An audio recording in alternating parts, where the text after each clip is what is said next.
Estão felizes? Amém. Também estou muito feliz de estar com vocês aqui hoje. 8 anos não são 8 dias, nem 8 semanas, nem 8 meses, né? São 8 anos de convivência, de amor, de perdão, de caminharmos juntos, de sofrermos juntos, de chorarmos juntos e de nos alegrarmos juntos. Quantas alegrias passamos juntos aqui, sim ou não?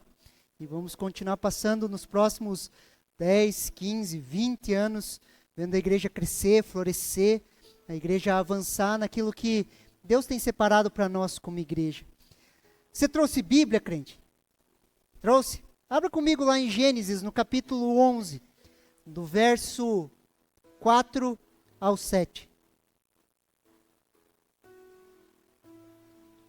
Gênesis capítulo 11,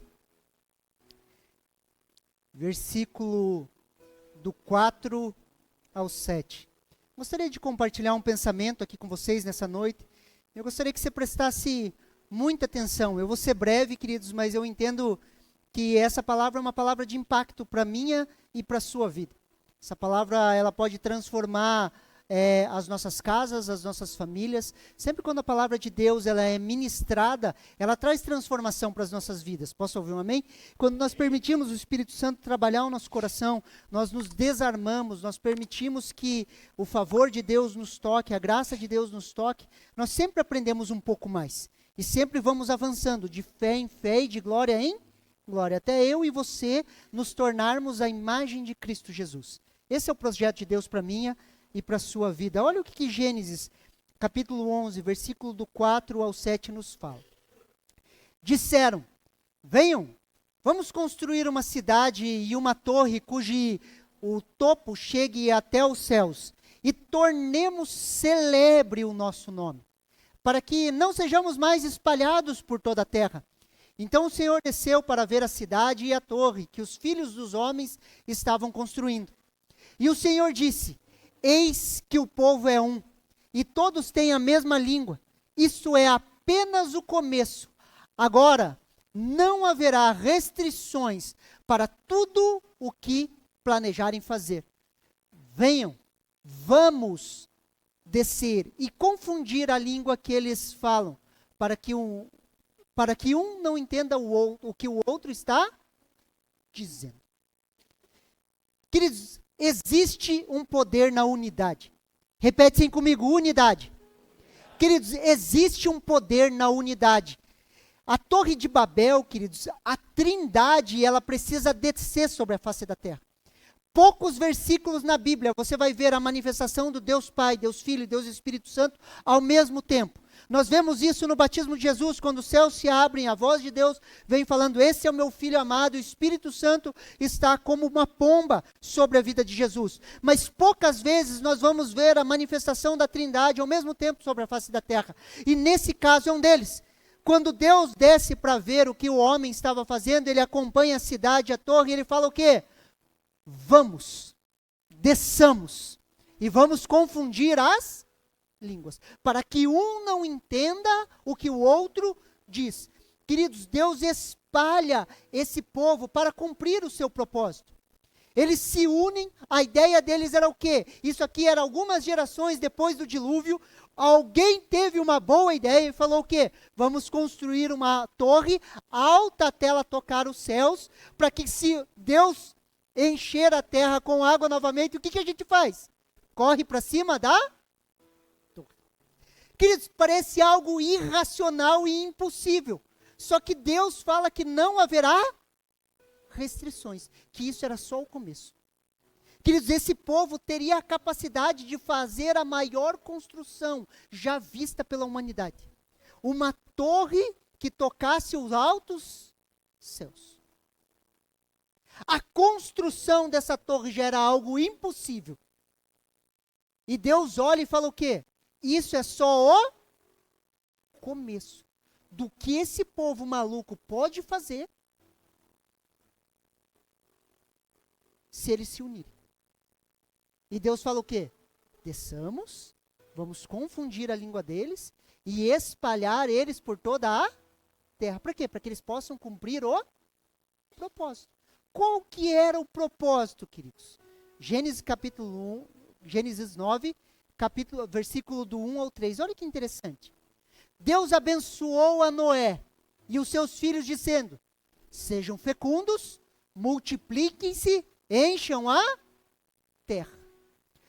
Todos os animais da terra e todas as aves dos céus terão medo e pavor de vocês.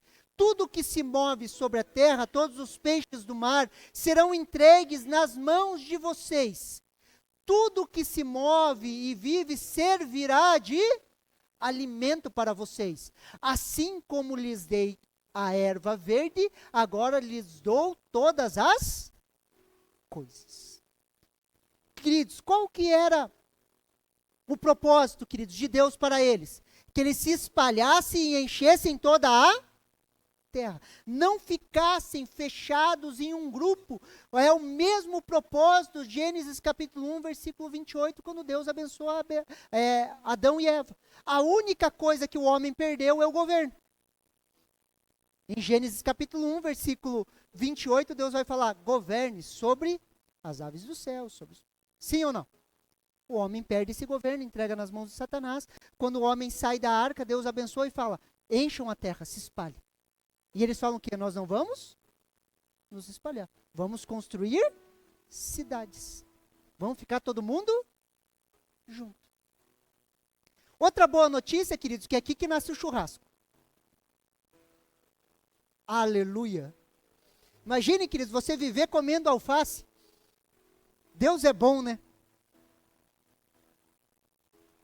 Sim ou não? Deus é bom, queridos. Agora vocês podem comer picanha, podem comer frango, podem comer... Come. Carneiro. Empadinha de frango. Aleluia. Qual que é o propósito de Deus, queridos, para esse tempo? Para o tempo que nós vivemos? Responde sim comigo. Igreja. Mais uma vez, igreja. Queridos, o propósito de Deus nesse tempo, sobre a face da terra, se chama igreja, queridos. Deus está trabalhando para a edificação da sua igreja. O propósito de Deus para esse tempo, queridos, se chama igreja. A edificação de um povo, a edificação do seu corpo, a edificação da igreja. Deus trabalha para a edificação de um povo, queridos. E as portas do inferno, elas não prevalecem contra a igreja. Queridos, os olhos do Senhor estão sobre a igreja, sobre o povo. Deus trabalha para a edificação da igreja, a colonização da terra com a cultura do reino através da igreja. Como? Frutificando, multiplicando, enchendo a terra e sujeitando. Queridos, a igreja está crescendo. Posso ouvir um amém? Nós não estamos perdendo. Vamos continuar abrindo igreja e manifestando o reino até Jesus voltar. Não acredite no jornal, acredite na Bíblia. Estamos avançando, queridos. Igreja. Estudando Romanos capítulo 11, queridos, esses dias, nós vemos de um grande avivamento sobre o povo de Israel antes da segunda vinda de Cristo. Sim ou não? E esse avivamento, queridos, vai varrer a face da terra. Varrer a face da terra. Vai haver um grande avivamento no meio dos judeus. Fala um amém aí, crente. E esse avivamento vai varrer a terra, queridos. Nós estamos às portas da maior colheita de almas da história. Creia nisso. É por isso que trabalhamos. Frutificando, multiplicando, enchendo a terra e governando. Nesse processo, queridos, existe uma coisa que é chave nesse processo, que se chama unidade. Repete assim comigo, unidade. Unidade. Olha o que Salmo 133 nos fala. Olha que interessante, queridos. Ó, como é bom e agradável que viverem unidos os irmãos. É como o óleo precioso sobre a cabeça, o qual desce para a barba de Araão, e desce pela gola de suas vestes. É como o orvalho do Hermon, que desce sobre os montes de Sião. Ali ordena o Senhor a sua bênção e a vida para sempre. Queridos, unidade. Como é bom e agradável que vivam unidos os irmãos. Quando estamos juntos, vivemos juntos, compartilhamos a vida juntos, queridos. A unidade, eu e você, somos geradores dessa unidade. Nós geramos unidade. Falam amém aí. Eu e você precisamos converter o nosso coração a isso e gerar isso. No governo da igreja, queridos, nos 5 ministérios, um dos propósitos é gerar essa unidade. Olha o que Efésios, capítulo 4, do versículo 12 ao 14, nos fala. Um pouquinho antes você vai ver que ele vai falar, ele separou uns para o quê? Apóstolos, profetas, evangelistas, pastores e mestres. É a unção dos 5 ministérios, as 5 nuvens sobre as nossas vidas, sobre a igreja. Quando os 5 ministérios estão fluindo na igreja, o que acontece? Versículo 12. Querendo o aperfeiçoamento dos santos para a obra do ministério, para a edificação do corpo de Cristo. Quando um santo, queridos, é aperfeiçoado, ele é aperfeiçoado para quê? Para a obra do ministério. Presta atenção aqui. Todos têm ministérios? Sim ou não? Sim. Todos vão caminhar em um dos 5 ministérios? Sim. Por quê? Querendo o aperfeiçoamento dos santos. Quem são os santos? Eu e você, que cremos em Jesus. Então, imagine um santo aqui. Vem um santo aqui, rapidinho. Vem cá, Arthur. Aqui, ó, um santo. Falam amém? É um santo, queridos. É estranho, mas é santo. Amém? Querendo o aperfeiçoamento dos santos. O Artof vai sendo aperfeiçoado, sendo tocado pelos 5 ministérios para o quê? Para a obra do ministério. Para a obra do serviço, do ministério. Para a edificação do corpo de... O Artof tem o chamado evangelístico. O que acontece? Ele foi aperfeiçoado e agora ele está apto para a obra do ministério evangelístico. Para quê? Para a edificação da igreja. Não existe crente para ficar sentado no banco. Falam amém aí. Se você está recebendo é para algo. Para o quê? Para a obra do serviço, para a obra do ministério. Tudo tem um para quê? Amém? Obrigado, Arthur. Para a edificação do corpo de Cristo, até que todos cheguem à unidade da fé. Pastor, mas o ministério apostólico e profético continuam? Claro que continuam. Nós já chegamos até que todos cheguem à unidade da fé. Nós chegamos já à unidade da fé? Não. Ao conhecimento do Filho de Deus, ao homem perfeito, nós já chegamos a isso? Não. A medida e estatura completa de Cristo. A igreja já chegou a isso? Não. Então o ministério apostólico e profético continuam com seus efeitos. Simples assim. Até que todos cheguem à unidade da fé. À medida que eu vou sendo aperfeiçoado para a obra do ministério, para a edificação do corpo de Cristo, o que acontece? Nós vamos chegando à unidade da fé. Nós vamos nos tornando um só. Um só. E é tipo abraço de porco-espinho, queridos. Bem massa, assim. Vai encaixando, encaixando, encaixando. É igualzinho, queridos, porco-espinho tentando se esquentar. Um vai ferindo o outro, vai ferindo o outro, vai ferindo o outro, vai ferindo o outro. Até que cheguemos à unidade da fé. E nessa unidade acontece o quê? E ao conhecimento do Filho de Deus. A medida e estatura completa de Cristo, para que não sejamos mais meninos inconstantes. Queridos, a igreja é cheia de menino inconstante. Uma hora pensa de um jeito, outra hora pensa do outro, outra hora quer, outra hora não quer. Meninos inconstantes, levados por roda, por todo vento de doutrina, pelo engano dos homens que com astúcia enganam fraudulosamente. Olhe as pregações que você vê no Instagram, no TikTok, na internet. Doutrinas de demônio, espíritos de sedução. Você olha e você fala, como que as pessoas acreditam nisso? Espíritos sedutores, queridos, que seduzem o ouvido dos meninos inconstantes, e as pessoas ficam seduzidas por aquilo. Doutrinas de demônios. Consegue me entender, sim ou não? Ah, venha. Jesus vai fazer a sua vida perfeita. Você não vai ter problemas.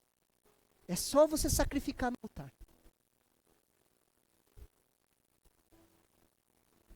Queridos, consegue me entender, sim ou não?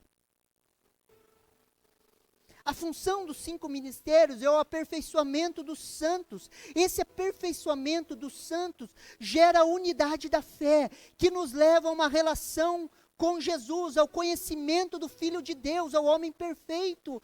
Você não conhece Jesus sozinho. Aleluia. Você não vai conhecer Jesus trancado em um quarto, queridos. Pastor, heresia. Queridos, você tem comunhão com Deus trancado em um quarto, mas você não vai aprender sozinho. A revelação de Jesus, queridos, vem no congregar, em ser igreja, em amar e ser amado, em perdoar e ser perdoado. A revelação de Jesus é em nós, queridos. Como pedras em um rio, um batendo no outro, até ficar tudo redondinho.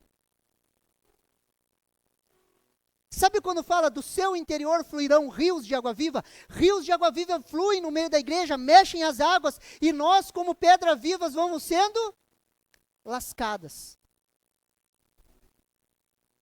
Vai um lapidando o outro. Sabe aquele teu irmãozinho? Esse aí que você está pensando? Ele é ferramenta de Deus na sua vida. Aleluia. Por isso que a Bíblia fala, ore pelos seus inimigos. Não que ele seja seu inimigo, ele deveria ser seu irmão, mas você deveria orar por ele. Queridos, a unidade, ela não é uniformidade. Unidade, queridos, não é todos andarem iguais, todos pensarem iguais. Uniformidade, queridos, é tipo criança com uniforme na escola, sabe? Quando está todo mundo uniformizado, faz as filinhas, todo mundo igualzinho. Queridos, unidade não é uniformidade, queridos, não são todos pensando igual, porque se está todo mundo pensando igual, ninguém está pensando. Unidade é gerada pela fé em Cristo Jesus, quando amamos o nosso irmão por amor a Cristo.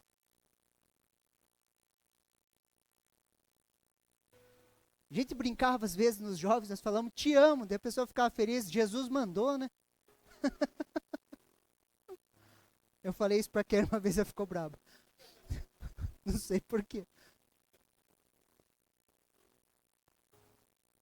Mas nós nos amamos, queridos, por amor a Cristo. Reconhecendo o chamado de Deus na vida do outro. Aquilo que Ele faz, eu não faço. Posso ouvir um amém? Aquilo que meu irmão faz, eu não faço. Quando uma igreja vive um avivamento, um despertamento, queridos, geralmente o que mata o avivamento é o julgamento. Quando nós começamos a julgar, nós queremos as coisas do nosso padrão, da nossa maneira, do jeito que eu acho. Queridos, a pior coisa que tem é lidar com pessoas que acham muita coisa. Ah, eu acho que é isso, eu acho que é aquilo, eu acho... Queridos, nós não deveríamos andar assim. Nós deveríamos andar debaixo de direção de Deus. Não é o que eu acho ou o que você acha, é o que Deus acha. É o que Deus acha. Quem lidera pessoas? Levanta a mão aqui. Todo mundo? Tem como a gente fazer uma cartilha de como liderar pessoas? Responde aí para mim. Por quê? Um é diferente do outro. Cada caso é um? Sim ou não? Se cada um caso é um caso, imagine todo mundo falar assim, eu acho que para lidar com Artoff tinha que ser assim, eu acho que tinha que ser assim, eu acho, queridos, todo mundo quer uma cartilha. Se fosse receita de bolo era fácil, queridos. Se fosse receita de bolo, eu escrevia os 10 mandamentos aqui, já falei para vocês. Era só escrever os 10 mandamentos e falar assim, ó, leia aqui, ó, e não faça isso. E vai todo mundo embora, não precisa nem pregar. Mas não é assim. Consegue me entender, sim ou não? Mesmo? Por quê? Porque esse julgamento mata. Nós precisamos entender isso.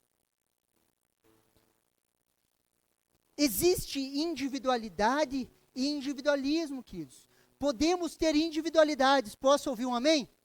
Por exemplo, um casal, eles podem ter as suas individualidades. E geralmente o que nos atrai é o oposto, sim ou não? Sim ou não? Ou você cria alguém igual a você, perto de você. Nem você se aguenta. Se é querer alguém igual a você, cheio dos teus tiques, das tuas manias, perto de você, você não ia querer. Por isso que geralmente os opostos se atraem. O que nos atrai, queridos, são as nossas diferenças, as nossas individualidades. Você crê que você é um ser único, sim ou não? Crê mesmo? Você crê que você é uma pessoa única, sim ou não? Você crê mesmo? Então por que você quer que todo mundo pense igual a você?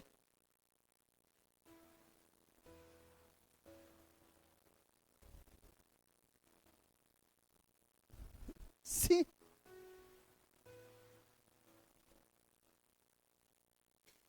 Olha o que 1 Coríntios capítulo 12, do verso 27 ao 30 nos fala. Olha que interessante, queridos. Isso aqui é para mim e para você, queridos. Falando da minha e da sua vida. Ora, vocês, nós aqui, ok?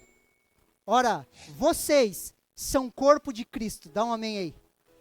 Ó, individualmente, cada um na sua individualidade, individualmente, membros desse corpo. Cada um com o seu jeito conectado. Membros do corpo.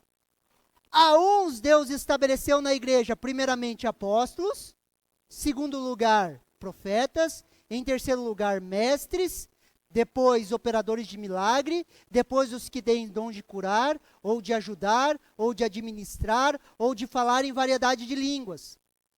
Será que são todos apóstolos? Responde não.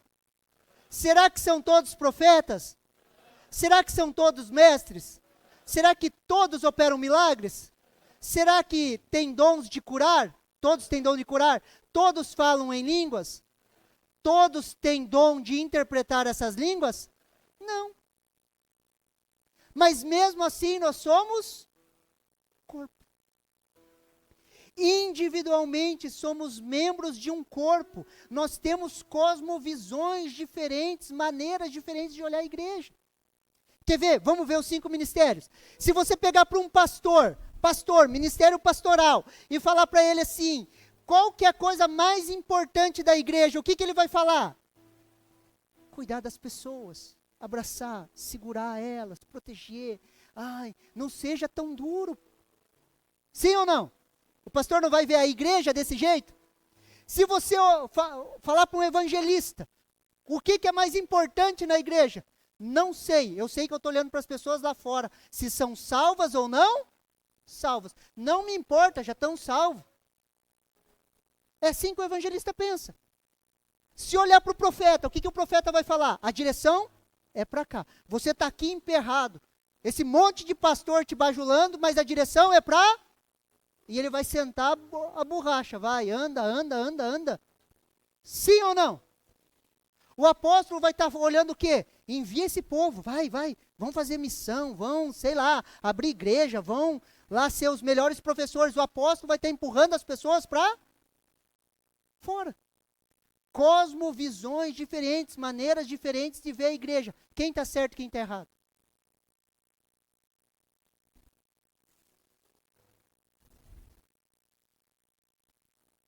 Está tudo certo. Sim ou não? São maneiras de olhar a igreja de forma diferente. E daí a gente chega às vezes em discussão, qual que é o objetivo da igreja? Você vai ter que falar o quê? Depende. Para o pastor vai ser uma coisa. E quando essas engrenagens elas começam a funcionar, o que que acontece? A igreja começa a se tornar um corpo. E começa a se tornar um todo. E pessoas vão sendo aperfeiçoadas, santos vão sendo aperfeiçoados para a obra do ministério. Eles são enviados para essa obra do ministério, eles começam a exercer o seu ministério. Quando eles vão exercendo o seu ministério, o que acontece? Vai gerando a unidade da fé e nós vamos conhecendo a Cristo. Jesus era evangelista, sim ou não? Jesus era pastor, sim ou não? Jesus era mestre, sim ou não? Jesus era profeta, sim ou não? Jesus era apóstolo, sim ou não? Sim. E nós, como igreja local, como igrejas, nós somos apostólicas, sim ou não? Somos proféticas, sim ou não? Somos pastorais, sim ou não? Somos mestres, sim ou não? Somos evangelistas, sim ou não? Sim. E ele vai operando tudo em todos. Consegue me entender? O individualismo, queridos, por outro lado, ele gera egoísmo e divisão. Olha o que Marcos capítulo 10, versículo 37 nos fala. E eles lhes disseram, concede-nos na tua glória, nos assentarmos um à tua direita e o outro à tua esquerda. Queridos, no contexto, queridos, os 12 estavam andando com Jesus, caminhando com Jesus, já estava mais da metade do ministério de Jesus ali, caminhando com eles. Os 2 irmãos têm uma grande ideia, e às vezes, em um dos textos, pedem para a mãe deles rogar para Jesus. Dá uma conversada lá com Jesus. Para quando Jesus estabeleceu o reino dele, fazer o quê? Colocar um à sua direita e o outro à sua.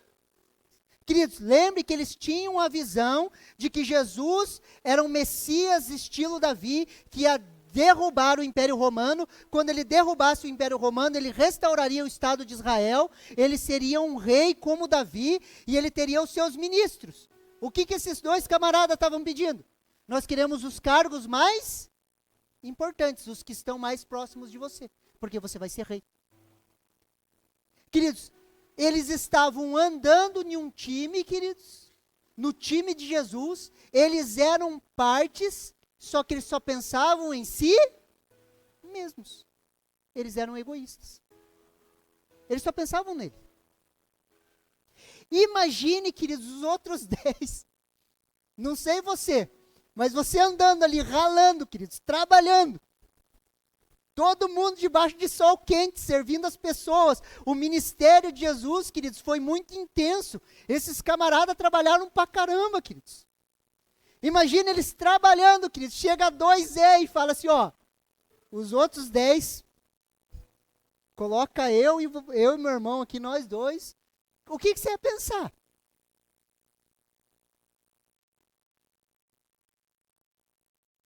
Olha o que Provérbios, capítulo 18, versículo 1 nos fala. O solitário busca o seu próprio interesse e se opõe à verdadeira sabedoria. O solitário busca os seus próprios interesses e se opõe contra a verdadeira sabedoria.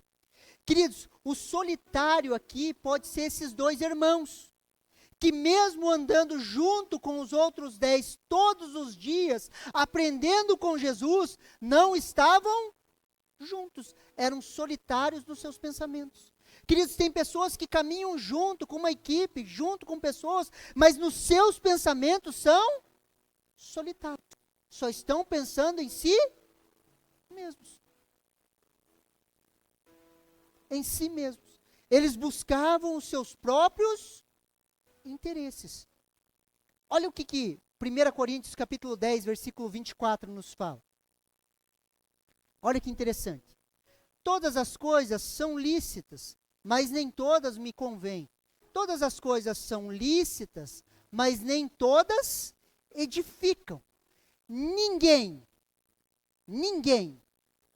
busque o seu próprio interesse, e sim o que é do seu próximo. Queridos, eu acredito que Paulo lia Provérbios.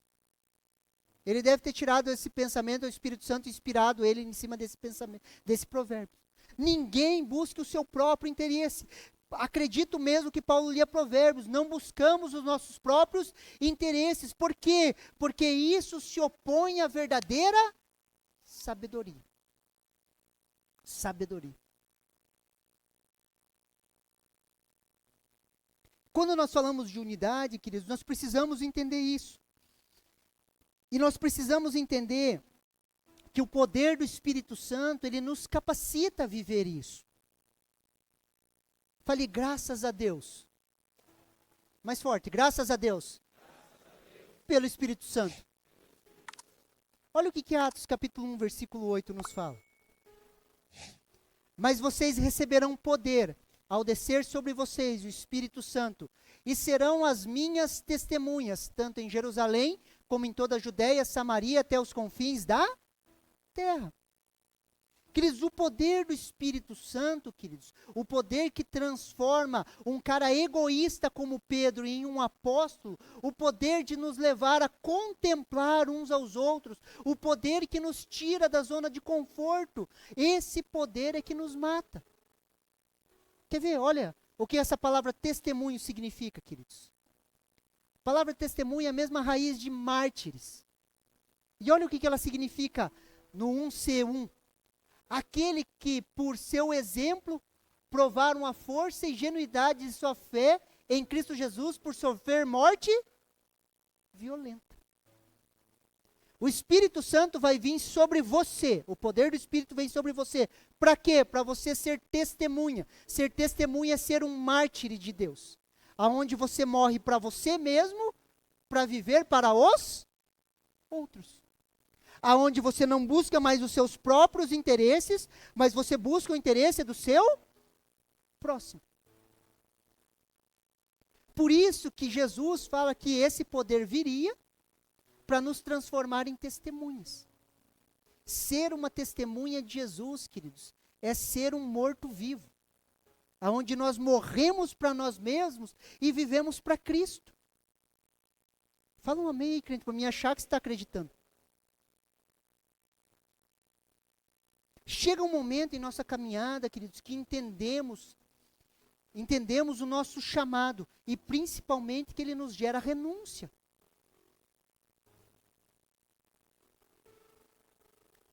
Consegue me entender, sim ou não? Renúncia, queridos. Aonde nós servimos uns aos outros. Não sei se você percebeu. Abre um parênteses aqui. Não sei se você percebeu. Quanto mais você vai vivendo igreja, queridos, vivendo igreja, não frequentando igreja. Quanto mais você vai vivendo igreja, mais você vai entendendo que você não vem para receber, mas você vem para dar, sim ou não? Mais você vai percebendo que a igreja em si mesmo, ela mata você. Que você não pode ter os seus sonhos pessoais e a igreja competindo. Um dos dois vão vencer. Sim ou não?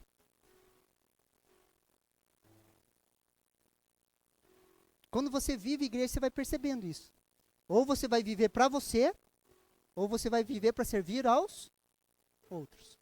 Queridos, é inversamente proporcional. Aonde um cresce, o outro diminui. Aonde um cresce, o outro diminui. Por isso que existe essa guerra contra a unidade. Contra eu e você nos tornarmos uns como igreja. Há uma guerra, queridos. A estratégia de Satanás é sempre a mesma. Separe para conquistar. Presta atenção aqui em mim. A estratégia de Satanás vai ser sempre a mesma, queridos. Ele separa e conquista, separa e conquista, separa e conquista. Se você vê casais, queridos, o que ele faz? Ele distancia os casais, para quê? Para conquistar. Como que ele conquista? Separando e conquistando. separando e conquistando. A estratégia é sempre a mesma. Satanás ataca a unidade e conquista. Em vários aspectos da vida, ele separa e conquista, separa e conquista. Olha o que Marcos capítulo 3, versículo do 24 ao 26 nos fala. Se um reino estiver dividido contra si mesmo, tal reino não pode subsistir. Olha que interessante. Se uma casa estiver dividida contra si mesmo, tal casa não poderá subsistir. Se Satanás se levantar contra si mesmo, está se dividindo e não pode subsistir. E é o seu fim. Queridos, até no inferno tem unidade.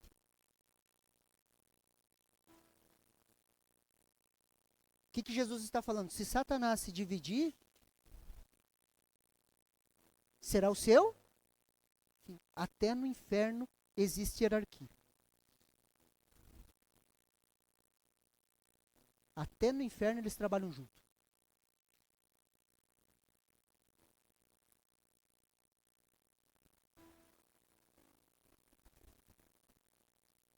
Nessa guerra, queridos, eu e você precisamos aprender a guardar o nosso coração. Olha o que Provérbios, capítulo 4, versículo 23 nos fala.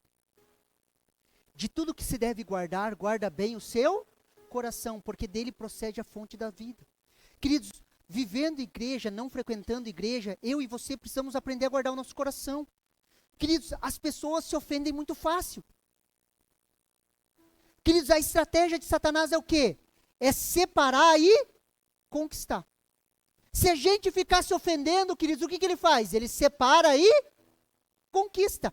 Queridos, de tudo que você deve guardar, guarda o seu coração. Por quê? Porque dele brotam as fontes da vida. Do seu coração pode brotar vida ou pode brotar morte. Pode brotar vida ou amargura. Nós precisamos guardar o nosso coração contra as ofensas.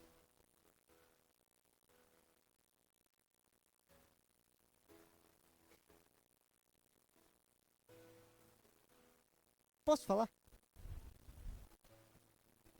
A grande verdade é que a gente não deveria se ofender, a gente deveria andar morto sobre a face da terra. Deus não te chamou para andar ferido, te chamou para andar morto. Já chutou um cachorro morto? Ele responde: não. Se você está morto em Cristo Jesus, queridos, como que você vai responder? Você desceu a água do batismo, sim ou não? Você morreu. E subiu de volta. Teoricamente, nós deveríamos estar mortos. Só que a gente vive se ofendendo. Ah, o irmão não me deu a paz do Senhor, o irmão não me cumprimentou. Ah, fulano de tal veio com sovaco para a igreja. Ai.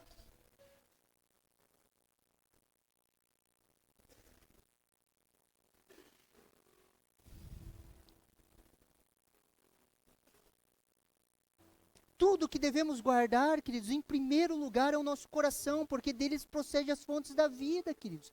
A guerra é para quebrar a unidade no nosso coração.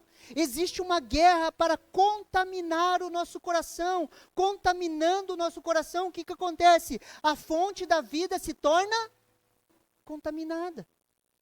Olha o que Hebreus capítulo 12, versículo 13 nos fala. Façam caminhos retos para os seus pés, para que o manco não se desvie, mas seja curado. Procurem a paz com todos, falam amém aí. Procurem a paz, não procurem a guerra. Procurem a paz com todos.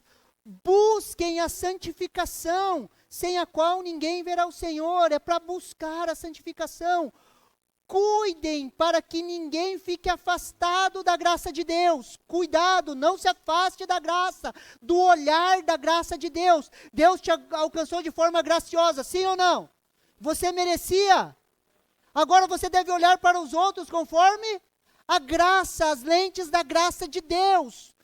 Cuidem para que ninguém se afaste da graça de Deus e que nenhuma raiz de amargura brotando cause perturbação e por meio dela muitos sejam contaminados.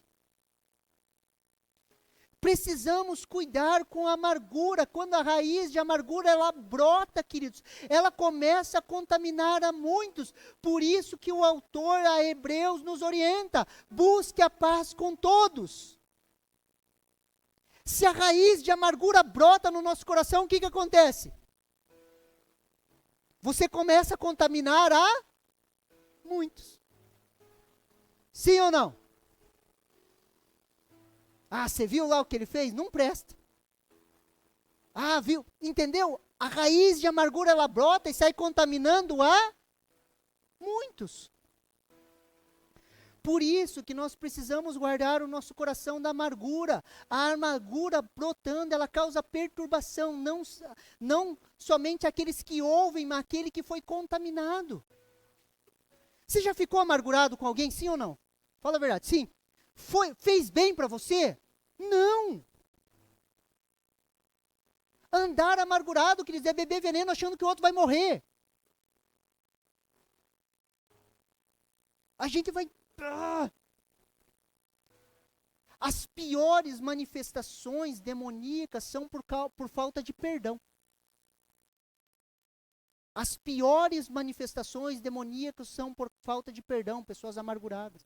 Ah, pastor, mas tem situações extremas, existem situações extremas, mas até para situações extremas, Deus nos orienta a perdoar, sim ou não? Uma vez a gente estava lá, anos atrás, na igreja em Curitiba, manifestou um demônio, me chamaram, eu fui lá, começamos a orar, e o pessoal ficou ali orando, as mulheres estavam orando, era uma mulher, ela estava endemoniada, e sai, não sai, e daí as pessoas perdoa, era perdão, tentamos ministrar, não conseguimos, saímos, fomos lá para a casa de oração, para ter mais tempo, continuamos orando, e ela voltava, e ela falava assim, não perdoe, e manifestava de novo. Daí uma hora ela voltou, e ela contou a história. Ela tinha saído de casa comprar pão, alguma coisa, deixado a filha pequena em casa, e a filha foi violentada. Alguém entrou na casa e violentou a filha. Eu não lembro a idade, queridos, mas era assim, criança, não era nem adolescente. E ela falava assim para nós. Presta atenção aqui em mim. Ela falava assim para nós. Eu não perdoo. Ele deixou ela sangrando. Queridos, eu sentei na casa de oração e falei, Espírito Santo, se você não convencer essa mulher do perdão... E algum tempo depois, queridos, pela graça e o favor de Deus sobre a vida dela, ela conseguiu expressar e liberar perdão e foi liberta. Até em casos extremos, Deus vai falar o quê? Perdoe. Sim ou não? Quer que eu te conte outra coisa? A maioria dos casos dentro da igreja é porque um chamou o outro de bobo. Eu não perdoo, me chamou de bobo.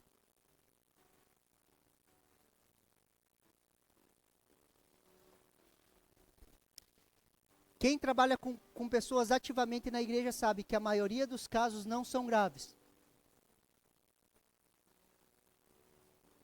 Sim ou não?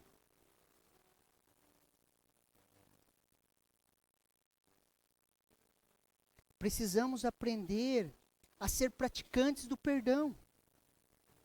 Olha Lucas capítulo 17, versículo 3 ao 5.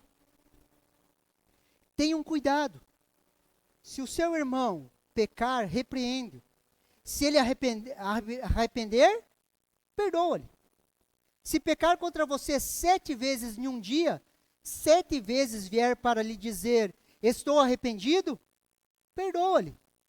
Então os apóstolos disseram ao Senhor, aumenta-nos a fé. Deixa eu contar uma coisa para vocês. O evangelho de Lucas, queridos, é o único evangelho escrito em ordem cronológica de fatos. Lucas era um médico, pesquisador, ele fez uma pesquisa extensa sobre Jesus e ele escreveu em ordem cronológica os fatos. Ele escreveu o livro de Lucas e o livro de Atos. Quando nós chegamos aqui no capítulo 17, esses camaradas aqui já tinham expulsado o demônio, já tinham curado enfermo, já tinham visto gente sendo ressuscitada por Jesus, eles já tinham visto obras maravilhosas, coisas que eles nunca viram na vida, queridos. Gente ressuscitando, aquele alvoroço, gente sendo curada. Quando Jesus fala a respeito do perdão, o que eles falam? Aumenta-nos a... Esses caras não pediram para aumentar a fé para os mortos ressuscitarem, para as pessoas serem curadas. Porque eles viram isso acontecer através da vida deles e talvez, teoricamente, até acharam fácil comparando com o perdão. Só que quando chegou no perdão, Jesus chega a eles e fala assim, ó, se pisarem no seu calo uma vez e vierem pedir perdão, perdoa. Se vir 7 vezes no dia, você vai? O que eles falaram? Aumenta a nossa? E talvez tem que ser essa a nossa oração. Porque não existe unidade sem perdão. Não existe unidade, queridos, sem isso, sem nós estarmos entrelaçados, um perdoando ao outro. Não existe revelação de Cristo na igreja sem perdão. A raiz de amargura, ela nasce na falta de perdão, quando não praticamos a palavra, quando não nos prendemos na palavra, quando não perdoamos, ela nos prende, ela se instala, ela brota e ela causa perturbação, e por fim ela contamina muitos, quebrando a unidade. Eu e você queremos que o mundo creia em Jesus, sim ou não? Queremos. Olha a oração sacerdotal. João capítulo 17, do versículo 20 ao 23. E não rogo somente por esses. Ó, Jesus está orando por mim e por você, amém? Ele não estava orando só por aqueles. E não rogo somente por esses, mas também por todos aqueles que pela sua palavra hão de crer em mim. Você crê em Jesus? Então essa oração é para você. Para que todos sejam um, como tu, ó Pai, és em mim e eu em ti, que também eles sejam um em nós, para que o mundo creia que tu me enviastes. E eu dei-lhes a glória que a mim me destes, para que sejam um, como nós somos um. Eu neles e tu em mim, para que eles sejam perfeitos em unidade, e para que o mundo conheça que tu me enviaste a mim, e que os tens amado, e a eles como me tens amado a mim. É a oração de Jesus sobre nós, queridos. Nós recebemos uma glória. Fala glória.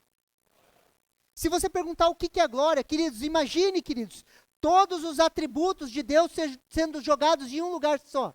Onisciência, onipresença, amor, perdão, paz, todos os atributos, todos os adjetivos, Jeová Shalom, Jeová Jireh, tudo em um lugar só.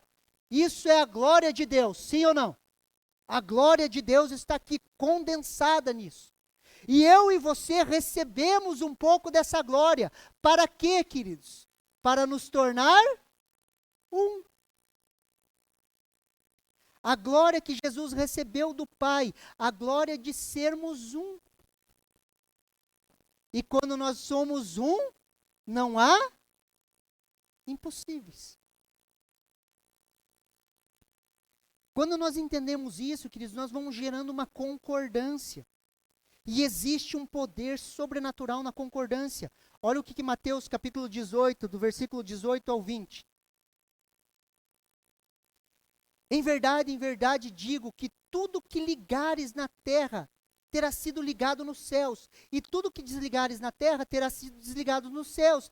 Em verdade também lhes digo que se 2 de vocês sobre a terra concordarem a respeito de qualquer coisa que vierem a pedir, isso lhe será concedida por meu Pai, que está nos céus. Porque onde estiverem 2 ou 3 unidos em meu nome, ali estou no meio deles. Queridos, onde 2 concordarem, queridos, onde 2 estejam em uma total concordância, como as notas de uma música perfeita. Aqui, queridos, a enfermidade de uma pessoa é mantida pela força da outra, é um só. A miopia de um é compensada pela visão mais ampla do outro. Por quê? Porque são um.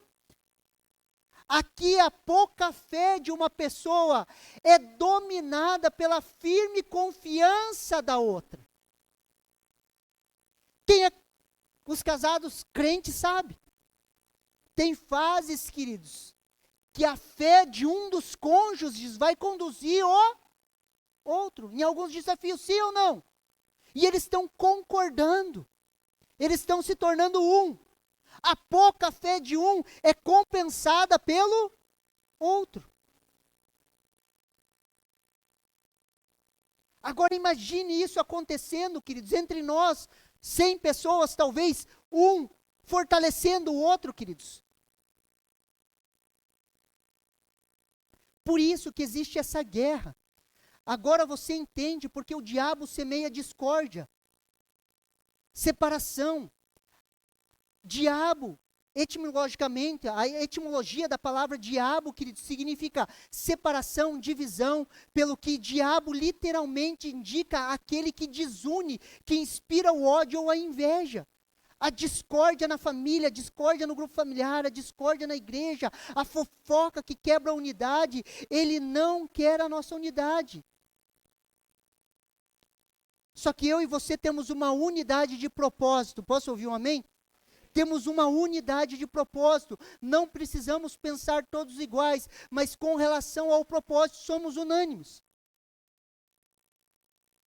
Qual que é o propósito da Shalom? Levar as pessoas a crer no Senhor Jesus Cristo e que sejam cheias do Espírito Santo, que vivam em um relacionamento íntimo com Ele, a tal ponto de refletir em suas virtudes, ser como Ele, servir como Ele, em todas as áreas de influência. Sim ou não? Nessa visão nós somos um.